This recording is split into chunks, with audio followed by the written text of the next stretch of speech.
When you've sold your property, closing day is a very exciting day. It means the transaction is complete, you're no longer responsible for that property, and most importantly, you receive the proceeds from the sale. First-time seller clients have never experienced this process before, so I frequently get questions about what exactly happens, what the responsibilities are, and how it all goes down. Therefore, in this video, I will break down what happens on closing day. First, let's review seller responsibilities. The three things you need to take care of are, number one, you need to leave the property in the condition as outlined in your agreement of purchase and sale. Generally, the obligation is simply broom swept condition and to ensure that you've removed all personal belongings, garbage, and debris. However, make sure to read what you agree to carefully in case it's stated that the property had to be professionally cleaned, if holes in the walls needed to be patched and painted, and to make sure you're leaving behind any items that were agreed upon. Number two, the keys. You'll need to leave one front door key plus a fob if it's a condo in the lockbox, and you'll place the remaining keys for the property on the kitchen counter for the buyer to retrieve.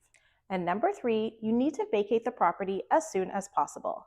Closing can occur anytime up to 6 p.m. However, technically, as soon as closing does occur, which could be in the morning, you no longer have the right to be in that property. It is now the buyer's.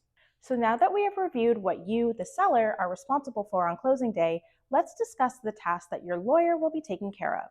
Number one, the first thing that will happen is that they will receive the closing funds from the buyer's lawyer via direct deposit or wire transfer.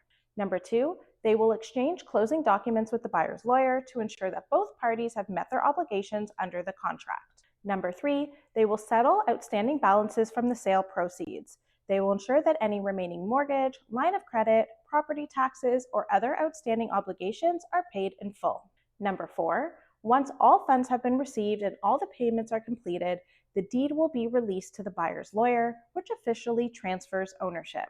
Number five, they will share the details of the key handover with the buyer's lawyer. Number six, after all obligations have been settled, the seller will be notified that closing is complete and the net sale proceeds are issued to the seller by wire transfer or direct deposit. Number seven, they will ideally update your realtor that the transaction has closed. And number eight, they will notify the municipality that the ownership has changed to ensure property tax records are updated. Closing day is the finish line of your home selling journey, and while it can feel like a whirlwind, being prepared makes all the difference. With your lawyer handling the legal details and your realtor guiding you through any last-minute steps, you can confidently pass the keys to the new owner and move forward with your next chapter. If you have any questions about selling your home or need expert advice, feel free to reach out. I'm always happy to help.